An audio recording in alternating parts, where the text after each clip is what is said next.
Hey guys, and welcome back to the Tesla review. This is part number 2. Part number 1 did so well, and I forgot a few things, so we're going to do it. In this video, I'm going to go over the app, the Tesla app. We're going to go over the autopilot features, and then the review of the in-home supercharger, baby supercharger. Let's get started. So when you open up the app, it shows you the home screen, which shows you the amount of battery you have left or the charging status. It gives you 3 basic options, which includes opening the front, unlocking and locking the car, and then turning on the fan.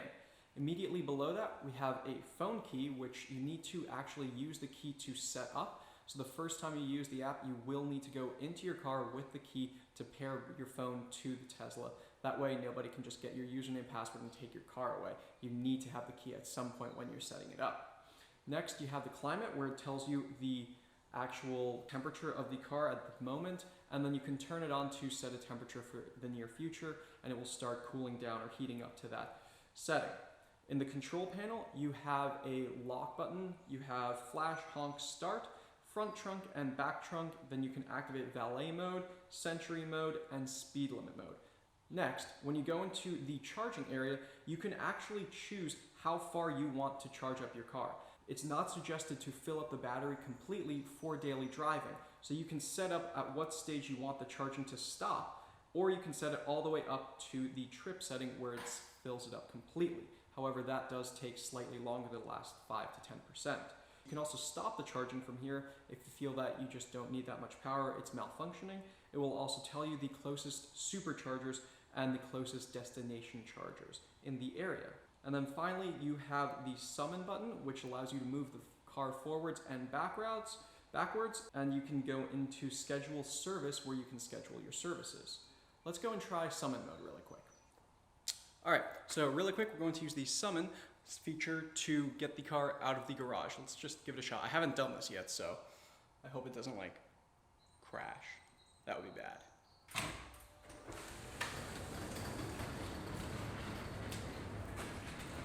All right, all the other cameras are doing stuff, so we're gonna have to deal with this. So we're about to use the summon mode, and we click forward. Let's see what happens. Okay, it's just flash its lights and it made a sound. I think that was a brake unlocking. Oh. Oh. Look at that, it's outside, look. Look at that, and it's rolling. Oh, that's really weird. All right, let's try reversing it now. So you just, same thing, you click reverse. Oh, this is freaky. Uh-oh, connection interrupted. So this has happened like 3 times now. The connection gets interrupted, someone will resume when the connection is restored. That's just weird, like it just doesn't want to always be connected. I think it's the Wi-Fi in the car, not my Wi-Fi, but who knows? All right, and that's gonna get over this hump. It's been having trouble with this hump right here. Come on. There we go, good. All the way up and over. This is so cool. Look at that. Isn't that so cool? It's moving. And then we just need to make sure that it doesn't hit anything. Come on, all the way. Sorry, I let go by accident.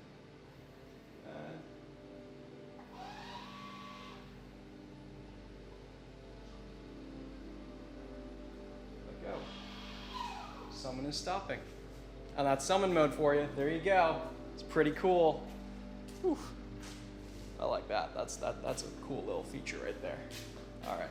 So we finally got the Tesla wall connector installed, which is way better than what we were previously doing, just plugging it straight into a wall outlet. That gets you about 3 miles an hour, and even though we were just driving around town and stuff, it still wasn't hitting a complete full charge when I had to do a longer trip and go all the way to New York City. So that was a bit annoying.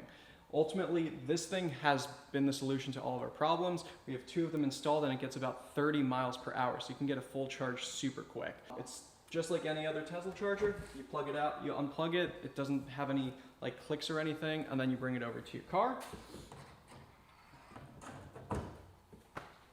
And then you plug it in, and it just operates. It's that simple. Now, you cannot install one of these yourselves. You do have to get an electrician to do it for you. All right, rolling. Alright, so we're gonna get started here with the autopilot test. Now, I'm on a little town road in the town of Sagaponack, and as you'll see with the above camera, we have a double yellow line and no line on the right. But if we look here, the car is still recognizing, and then it lost it, but it's still recognizing that there is a general boundary in which it should be sitting. So we're going to pull that, we're going to slow down a little bit, and we're going to double tap down. It's going to tell me the speed restriction, and it's going to steer for me. It recognizes that the right side, but you can see it's moving a lot. So this isn't a trustworthy system, which is why they want your hands on the wheel at all given times. So we're just going to roll around here. I'm going to close that up. And now here's the thing, this car does not, even though we paid for it, it does not have the full self-driving capabilities in towns. So what that means is the stop sign over there, it didn't recognize. So I'm going to have to slow it down manually, come to a full stop, and pull up, and when I'm feeling comfortable as the pilot, the driver in charge, I will be the one that needs to turn on and brake, slow down, and then start again, making sure that I'm consistently aware. Now I have a white line on the right, a double yellow line on the left, so if we do that again, well, it's going to slow me down because on residential streets it only lets you go about 5 miles an hour above. On highways, I haven't really tested it too much, but I did 10 miles an hour above, and I think I did 15 just to see how high it went, and it didn't give me any issues. I'm assuming you can go higher, just because it didn't give me a clear, like, you're not allowed to do this. Alright, so we're going to keep going. Now I'm going to try to find a road where we can do some turns on it. So we're coming to an intersection. Here we go. What we're going to see is this car is going to pop up on the screen, and that's just it being aware of other vehicles. Oh no, it didn't. Okay, there you go. So it's recognizing cars on the other side. It should be right that there were two cars that just passed by. It bumped and said, hey, there's something on the right side, be aware. And it's also just, you know, letting you know that it's capable of also driving. We have two more cars coming up. Let's see what happens. So it just bump. By the way, there are two cars there. There was something there. It doesn't always recognize it, especially when it's coming across. So we'll come up here. And, you know, again, just to do it for fun, double click down, and it's putting me in the center of the lane, and it's driving straight through, no problems at all, and just going for it. I don't need to have my hands on the wheel. I can just keep going like this. What does happen, and I'm not speaking from experience, I'm definitely not speaking from experience, but if you leave your hands off of it too long, after about 30 seconds, it starts telling you, please, you know, move the wheel and let it know that you're still awake. And after about 45 seconds, it starts doing that in red on the monitor. And then finally, after about 50 seconds, it will shut off and will let you come to a full stop. Or it will start to slow you down. I'm assuming that its collision avoidance will still keep you from crashing into other stuff, and it will keep you on a straight line if you're on the highway, but you're effectively not allowed to use autopilot anymore.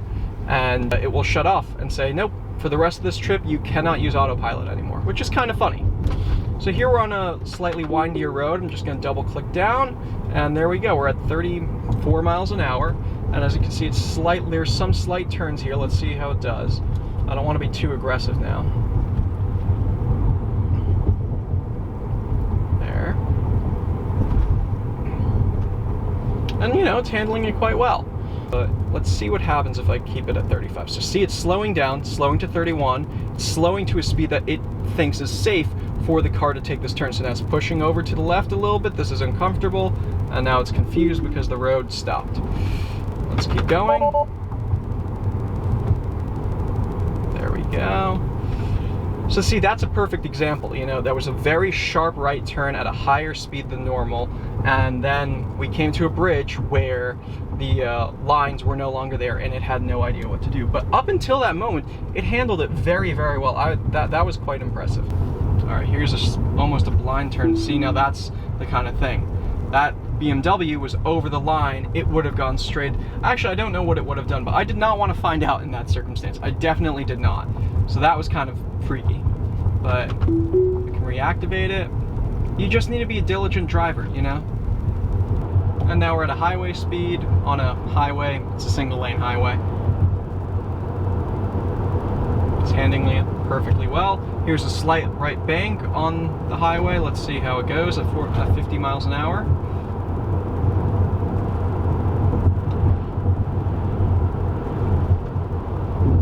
See, this is something that I'm noticing. I'm in the middle of the lane, and technically I'm not going to crash, but not only am I uncomfortable with it, other drivers, I can see them moving to the right of their lane because they see this thing very far to the left. And that's just instinctive, I think, on these two-way roads. So I wonder what's going to happen when they release the updated version.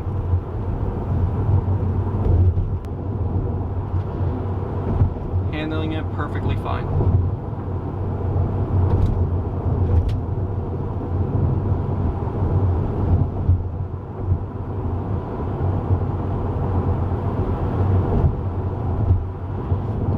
Doesn't get too much easier than this. So let's talk about settings really quick. On this vehicle, I have it set up for driving. Sport, acceleration is standard, regenerative braking is standard, creep is off, and that's about it. When creep is off, what happens is the H button is right there, and that holds the car in place, which is really, really nice. But that also means that when I let off the brake, it doesn't move forward. It just sits there like a dead fish. So what that means is basically, I prefer it in the city because when you're at a stoplight, you can take your foot off the brake and it's nice. You can be a little bit, just a hair more rested, I guess, is what I'm trying to say.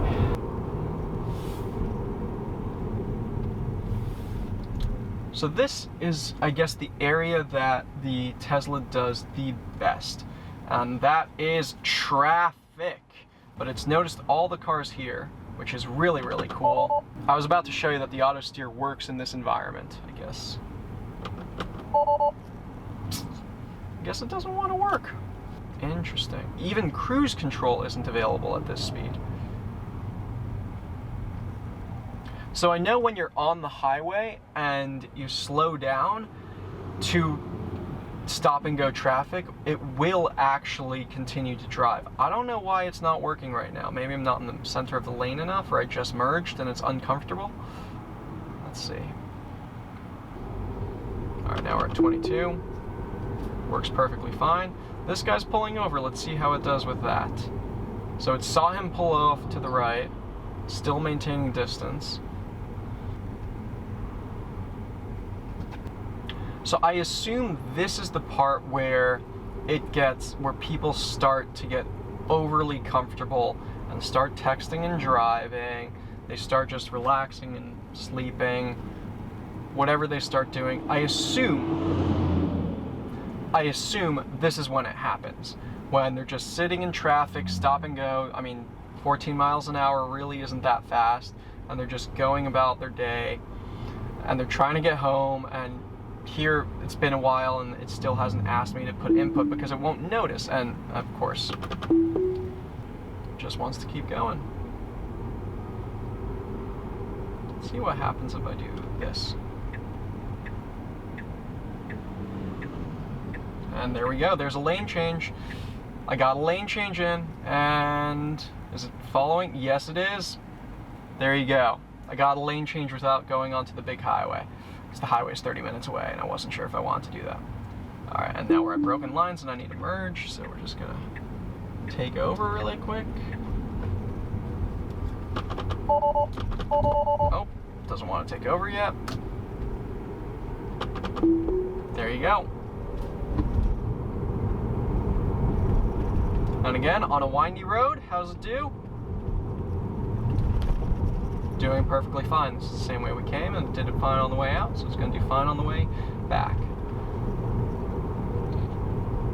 So in order to do a lane change, you just set your blinker to the left or to the right, whichever way the lane is, and it will see if the line is broken or not. And once it sees that the line is broken, it will turn and it will merge into that lane. It does check for someone in your blind spot and the cars to your left and directly in front of you to make sure nobody's going to crash into you. All right, So, final takeaways for the Tesla Model 3's autopilot system. On highways, I absolutely love it.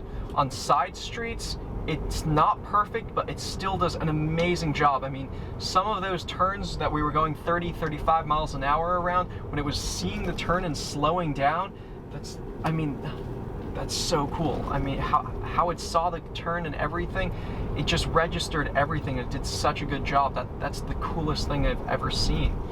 Now, when it came to the lane change at slow speed, I was very impressed because I was prepared to drive all the way to the highway and do a lane change, but I guess I didn't have to because that's all you need to do. You just turn your blinker on and it will turn on. The only big thing that I have to say isn't necessarily the reliability of it.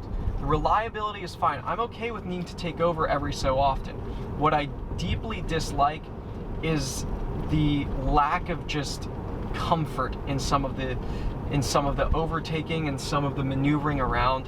When we're going on a highway and going in it where cars are going against each other on a two-lane highway, and cars are going against each other and it's perfectly in the center of the lane, that's freaky and it freaks other people out, and that's why we'll see that there are cars that are just moving to the right and to the left because they don't know what's going to happen.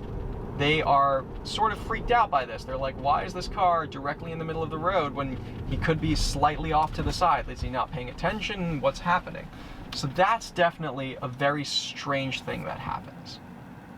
I think aside from that, it's a very, very good system. It's very unique. It's definitely the best one out there right now. And I mean, I think that speaks for itself. It just knows what it's doing, and that's truly amazing. Even on some of those turns and everything, I mean, wow, just stunning.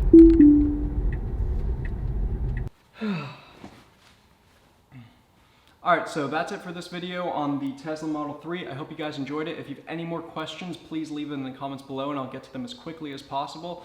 And thank you so much for watching. Please like and subscribe to my channel, and I'll see you guys in the next video. Bye.